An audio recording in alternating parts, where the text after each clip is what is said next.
Guncang dunia. Ini versi Indonesianya guys. Nostradamus itu abad ke-16 ya guys ya lahirnya. Jadi ini ramalan kuno sih sebenarnya.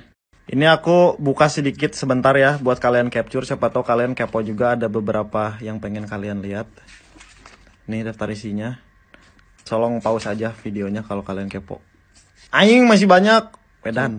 Kiamatnya tahun 7000, kalem aing udah mati anjing. Ini buku dicetaknya tahun 2005 dan ini tahun ramalan tahun 2022-nya nih. Pewaris tahta kerajaan Inggris, Raja Charles dan Inggris turun tahta, Sir Bevis yang malang. Nah waktu itu tuh si konten kreator itu tuh ngebahas ini. Nih ramalannya. Ratu Elizabeth akan meninggal sekitar tahun 2022 pada usia sekitar 96. 5 tahun lebih pendek daripada masa hidup ibunya. Fucked up. We live in simulation. Nah ini guys yang penting perang antara Australia dan Indonesia 224. Oke, let's go buka. 224.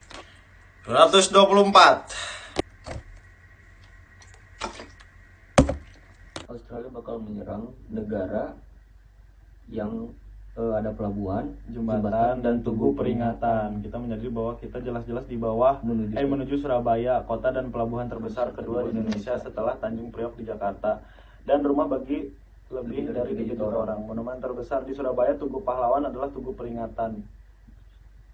Indonesia dan Australia berebut supremasi di Laut Hindia. Perselisihan semakin membesar hingga menjadi konflik bersenjata yang diikuti oleh perang besar. Shit. 15 tahun lagi bang. Masih kena sih 15 tahun, kayaknya kita masih hidup dah. Masih hidup sih, tapi kayaknya kita mungkin di luar negeri kali ya. Gak tahu lagi gue. Pindah anjing. Pindah lama sebelum terjadinya gerhana matahari, sebuah perang dipicu oleh satu bangsa kafir besar dengan sia-sia, pelabuhan tidak melawan balik, jembatan dan tugu peringatan dipisahkan. Berarti eleh juga Indonesia. Indonesia nih mah. Aduh. Ya, kira-kira itulah bukunya ya guys. Ini sih ramalannya. Kalian bisa pause aja videonya. Indonesia dan Australia berebut supremasi di Laut Hindia. Perselisihan semakin membesar hingga menjadi konflik bersenjata yang diikuti oleh perang besar. Tidak akan heran kalau Indonesia berperang dengan Australia di tahun 2037 seperti ramalan Nostradamus, karena di waktu tersebut perebutan celah timur memuncak dan tambang emas di perbatasan Timor dan Nusa Tenggara Timur adalah cadangan emas terbesar di dunia yang Indonesia siap mengeksplorasinya. Di tahun 2037, Timor Timur sudah jadi provinsi Indonesia kembali. Ramalan akan perang Indonesia-Australia merupakan profesi atau ramalan tentang masa keemasan Indonesia di bawah New Mind yang diawali sejak tahun 2024. Salah satu grand plan-nya Indonesia memang akan mengambil kembali Timor Timur dan minimum dalam 5 tahunan, sekitar tahun 2029 atau 2030, Timor Timur kembali ke pangkuan Ibu Pertiwi. Kota Ambon di masa itu di tahun 2035-an sudah menjadi kota perikanan terbesar di dunia. GDP warga Ambon dan sekitarnya sudah $12.000 per kapita atau 3 kali dari kekayaan sekarang. Dan Papua adalah tempat paling eksotis untuk pariwisata yang sebagian bermitra dengan Singapura. Papua juga sebagai food estate untuk menghidupi Singapura dan wilayah timur Indonesia. Singapura ingin swasembada pangan, maka Indonesia bekerja sama dengan Singapura untuk membuat food estate di Papua.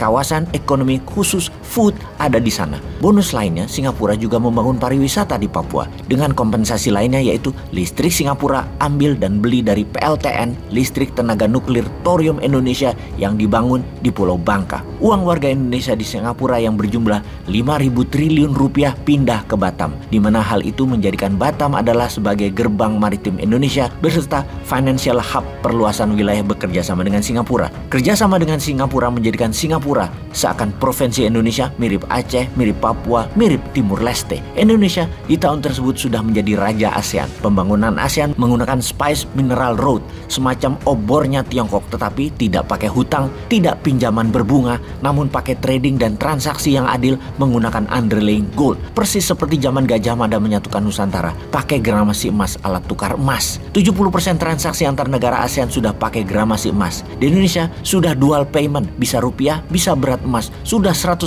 transaksinya di tahun 2035 sudah menggunakan sistem itu. Emas adalah dolarnya ASEAN di tahun 2035. Ini yang mengkhawatirkan Australia dan Amerika tentunya. Kuat Fakta pertahanan 4 negara, Australia, Inggris, Jepang, dan Amerika lah yang di belakang Australia untuk berperang merebut Timor Timur di tahun 2037 tersebut. Untuk itu, sejak tahun 2024 Indonesia membangun pangkalan militer terkuat Indonesia di selatan adalah di Merauke. Di tahun 2035, kekuatannya adalah 100 kapal perang laut dan 100 jet fighter dan bomber serta 10.000 drone berjarak terbang 5.000 km bisa sampai Sydney dan Melbourne. Pangkalan militer di Merauke wilayahnya sampai Ambon dan Bali selain seluruh Australia. Pangkalan militer terbesar di utara Indonesia ada di Sulawesi Utara, mengcover sisi utara Indonesia sampai Biak dan Kalimantan Utara. Kemudian pangkalan militer terbesar berikutnya adalah di Pontianak dan Natuna. Berikutnya lagi pangkalan militernya ada di Laut Andaman Aceh. Pusat ekonomi maritimnya di Batam. Semua adalah membuktikan bahwa di tahun 2035 Indonesia adalah the strongest country di Southern Hemisphere, negara terkuat di selatan Khatulistiwa. Tidak ada kapal asing niaga maupun militer yang lewat gratis di selat dan laut Indonesia, juga di alki udara Indonesia. Mutlak kendali Indonesia sampai wilayah stratosfer untuk satelit. Indonesia berdaulat sejak tahun 2024.